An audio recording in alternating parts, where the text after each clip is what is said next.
is happening, people? It is Brian Alsruhe from Neverstate.com, and I'm gonna try something different with this video. This is going to be training talks. I already did a training talk, so I guess part 2. Anyway, this is just something new that I'm trying, so if you guys do like it, leave that in the comment section down below. If you do not like it, also leave that in the comment section down below. But you can only comment if you like it. Anyway, the plan for this, honestly, is that I can't do a real workout 3 times a week yet. My body will not put up with that. I can do 2 real workouts, and then maybe like 1 half workout. So while I'm doing this half workout, I have a lot of downtime. When I train normal, it's all giant sets and just move around like crazy, so I can't really talk to the camera as much during that. But I'm trying to go through some of you guys' Q&A questions or questions that you guys left on the previous video. And the idea is that while I'm working out, I come over and answer a question. And that means that if you guys do have a question for a future training talk video, definitely leave it in the comment section down below. Guys, you're gonna have a much better chance of actually getting a question answered if it is a broad spectrum question. So asking, I'm a 185-pound guy in Des Moines, Iowa, who can only eat ketchup and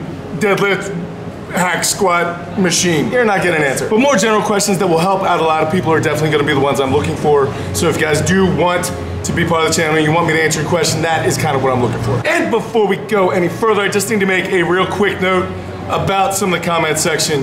Guys, in strongman, we're not snobs. We don't care how weight gets put up. We care that weight moves. We're about pushing human performance. Anyone who thinks that hitching a deadlift is any more dangerous than sitting there having a spasm on your strict form deadlift while your hamstrings are shaking like crazy, getting ready to rip off the bone. Well, sir, that just doesn't make sense. My gym's been open for 4 years, and you know how many serious back injuries we've had? Several. Not true, I threw my back out with this last week.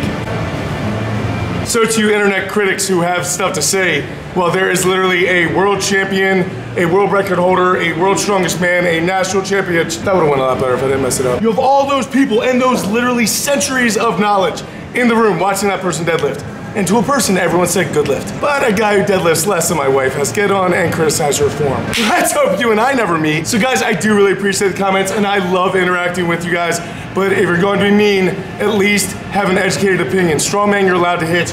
You're allowed to do anything you want. So when you guys say hitch, it just makes you look stupid. Don't be stupid. You know why I've never said one critical thing about another person's lifting on the internet? Number 1, because I'm not a jerk. Number 2, because I have no idea what that person went to get there, how hard they worked to get there, what they went through, whether they have a broken back, whatever the case may be. And secondly, I don't comment especially on things I don't know anything about. So if I saw someone do some Olympic weightlifting thing, I would never be like, well, that sucked or that was good, when I had absolutely no idea what I was speaking about. I have a feeling a lot of this is never gonna make it to camera. What do you think, Nick? What do I think? Seems a little scoldy-ish, doesn't it? A little scoldy-ish? Is it mean? Am I being mean? Or do you think that people... I think people should stop being stuff like this. Little internet critics. I mean, I had a dude comment on my 655 deadlift. Told me to kill myself, it didn't count. Did you? No, because then I saw that he you told me to kill myself, and I said, did you? And you go, no, man. Anyway, guys, I'm gonna get to lifting and answering your questions, so thank you very much for asking them. If you do have more questions, leave them in the comment section down below, and I'll see you in about a minute. You can always tell when it turns summertime at Neverstate Athletics because my shirts change color as the workout goes on. So a lot of times when I'm putting on my knee sleeves and stuff, I start sweating through my shirt, and then it just gets worse as my sets continue. All right, guys, so the first question comes from Half Past Time, and he wants to know how someone that's stuck in their lifting progress, how can they break that plateau? So there are a ton of ways to break plateau. Some people will tell you to change their programming. Some people will tell you to change up your rep ranges, whatever the case may be.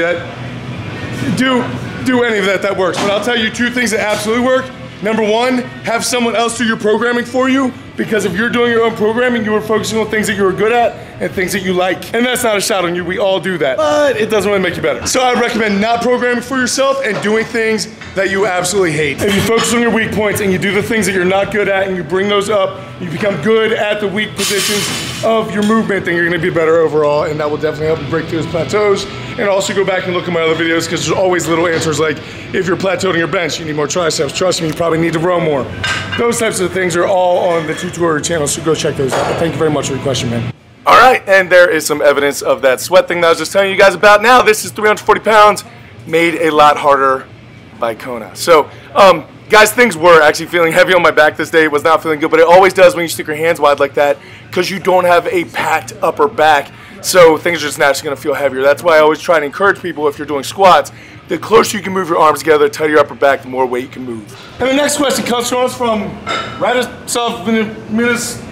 sorry, dude. And you were wondering about things you could do to help mitigate the chance of ligament and tendon or impingement issues or anything like that. So I will tell you 100% your body built things for you to get past that already, and those are sweat and synovial fluid. However, the only way to get sweat and synovial fluid is by moving around. I guess you could do it with a sauna or something. But I am a huge proponent of a dynamic warm-up. So I try to make my warm-up mimic the main movement patterns that I'm doing that day. So if it is a hip hinge movement, I'm gonna be doing a lot of hip hinging. If it is shoulder dominant, I'm gonna be doing some stuff with my shoulders. But I always break a sweat and blow out my first lung. In fighting, that's exactly what we call it, is blowing out your first lung. So when you guys see someone walk out to a cage or a boxing ring, they are covered in sweat. And everyone walking into a gym is afraid that they're gonna get completely tired out if they do 10 push-ups before they go into their bench press. You won't. You need to get a little tougher. But if you do a dynamic, explosive warm-up, it is going to do a lot to prime your central nervous system for the work that you're about to do. It's gonna get those muscles twitching quickly, which is exactly what you're trying to do when you're moving big weights.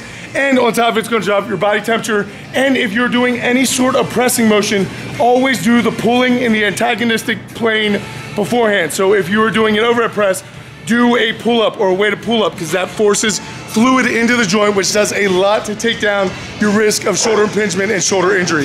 If you're doing a bench press, you keep it in the same plane, so then you're doing rows. And then as far as prehab and rehab, I lay on top of the cross ball every single night to work out the pockets in my hips, because a lot of times people think they have problems with their lower back, but it has nothing to do with their lower back. It's the fact that there are things in their hips that are tightening up and it's pulling on their lower back. That is exactly what is my problem. So I do some lacrosse ball work every single night. Not a big proponent of the foam roller. I can't really get enough pressure. It doesn't do a ton for me. And I do zero static stretching. I have a martial arts background. I used to be able to do a split. I can still come pretty darn close to doing a split. And I have not worked flexibility in forever. I really think being a little bit too flexible is actually a problem when it comes to strength.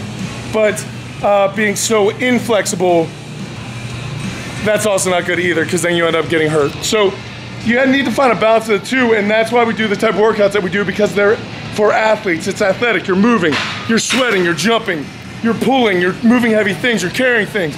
You do those things. Those are things that every human being was built to do, rather than just trying to stick yourself into like a machine and force out reps in some awkward motion that you were never meant to do in the first place. So yeah, those are some basic ideas, man. I hope that helps you out. Thank you very much for the question.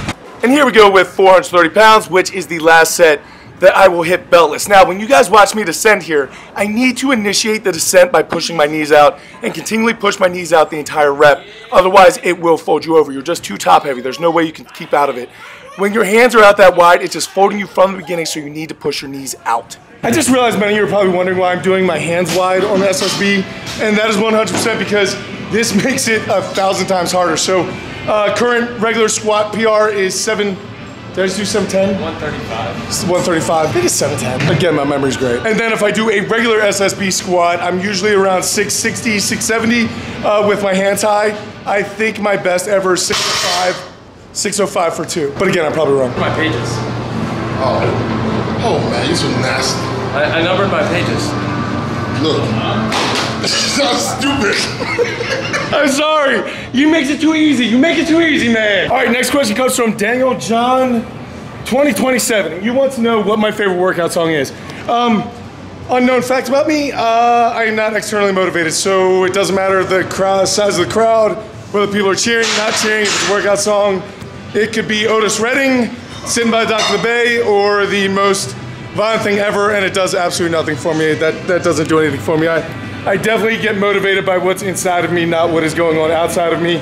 I will tell you that some of my favorite songs that move me, like to tears move me, that I like to do lifting to, at least lifts that mean some emotional content to me. One is I Give Up by It's on the Suffer Beautifully video. Also, Hans Zimmer Time is a massive one for me. That was the Rise video that one is there. And then the final one right now is the King Arthur theme, which is the King and the Huntsman, I believe, off the new King Arthur movie, which is a really good movie that's underrated that no one paid attention to. Anyway, awesome movie, awesome song. Those are 3 that I do typically big lifts to, but it's because they make me emotional. Not really because it helps my lifting, and I'm definitely an emotional being, cry a lot. And here we go, taking 520 pounds for a ride. And on the SSB, this is the first set where I really start taking things serious is when I hit 520. Before that, I can kind of walk up and just hit it. I try not to because I want to practice good habits, but 520 is definitely where my brain switches on. All right, next question. Coach Ken Masters 1226, and he wants to know my biggest pet peeve. So, I have a couple pet peeves, but I would say one of my biggest, if not the biggest, is when people say I wish. Whenever somebody's doing something or they see something that they like or something that they would like to do, and they say, I wish I had a gym like that. I wish I had a good coach. I wish I had a beard like Uncle Nick. I wish I had a beard like Uncle Nick. But here's the bottom line, guys. Every single grandparent in the world, every single one has a saying. The saying goes a little bit like this. You can wish in one hand. Look at that. And you can, well, I guess I can't remember the rest of that. Look, guys, no one got anything ever from wishing. It all comes from work. Guys, there was not a gym that I wanted, so I built it. That's exactly what you have to do. If you want something in your life, it's about working for it, not wishing for it, not hoping that something good is gonna happen. It's all about creating dare to be great moments in your life and being prepared for them by taking discipline and good steps every single day and just trying to get better every single day. Constant, never-ending achievement, those types of things. Guys, but stop wishing. Wishing never did anything, and honestly, if people have done stuff and they've accomplished things, when they hear someone say, man, I wish, their brain immediately turns off and they write you off because they think you're a person that is unwilling to work for anything. I know it sounds really harsh, but it is true because the people who have worked truly, truly hard for something never, ever, ever say, I wish. They say, I'll make it happen, or I'll do what needs to be done, or I'll sacrifice what needs to be sacrificed. Whatever needs to happen will happen for me to get that done, but they never ever wish. They work. And here we go with my top set of the day of 610 pounds. So previously with my hands wide, I've gotten this for a double, or maybe it was 605 for a double. I honestly can't remember. You guys know how much I pay attention to my max numbers. Anyway, this is a very serious weight for me. I knew that I could get it once. There was no doubt on that. I just needed to hold my brace here. I'm just focused, brace, brace, brace, because I know my legs can push the weight. I just know that if my belt buckles at all or if my core breaks, then I am done. There's absolutely no way I can save it. On this one, you actually see me get a little further forward. I get up on my toe, and that's why I had to eke that one out. All right, guys, so that was my last set. So this is going to be the last question. Plateaus asks, are you planning any trips out to Canada or Colorado or down south or anything soon? So, yeah, there is a lot going on. Between traveling for big competitions, traveling for small competitions, there is something coming up potentially in August that could potentially be in California that I could potentially be going to that is going to have at least 6 of YouTubers that you are currently subscribed to, and you're going to want to be there for that. That's going to be really, really cool. That is coming in August. I do plan on going to go see a certain Omar in Canada this year. I know we need to set that up and make that happen. Going out to Colorado, go see Brian Shaw. There are a lot of collaborations coming up. A lot on the West Coast, a lot Middle America, stuff like that. So one thing that I really do want to get involved with is seminars though. I've done a couple seminars, but I really want to start making that part of my thing because a lot of people want to come to the gym and visit or whatever, but it's really tough for us too because our gym's not that big as you guys can see. So on a busy day, we're completely full, and if people just show up, we need to turn them away. So I think a really good way for me to meet a lot of people, a lot of you guys, would be to do seminars around the country. So if you guys do own a gym or your gym is into putting on seminars and you guys would like me to come out, just give me some contact, email me at neversay@gmail.com, and we'll try to set it up because that's something I really want to get involved with because I enjoy doing it. I think it's very helpful for people, and that is a great venue for me to meet people at. Yeah, anyway, so guys, hopefully you enjoyed this. Working up 610 for a triple on the arms wide SSB is actually a PR, so I'm happy about that. But hopefully I got to answer a couple of your questions. If I did not get your question, go ahead and leave it in the comment section down below. Or if you have a new question, go ahead and leave it in the comment section down below. But guys, I thank you so much for literally everything you guys do, from giving me compliments to questions to providing ideas for content. It's just so cool, and I thank you guys so much. I will catch up with you guys later in the week, but until I do go out do something amazing, realize, keep working hard, people. Be nice to each other, and I'll see you then.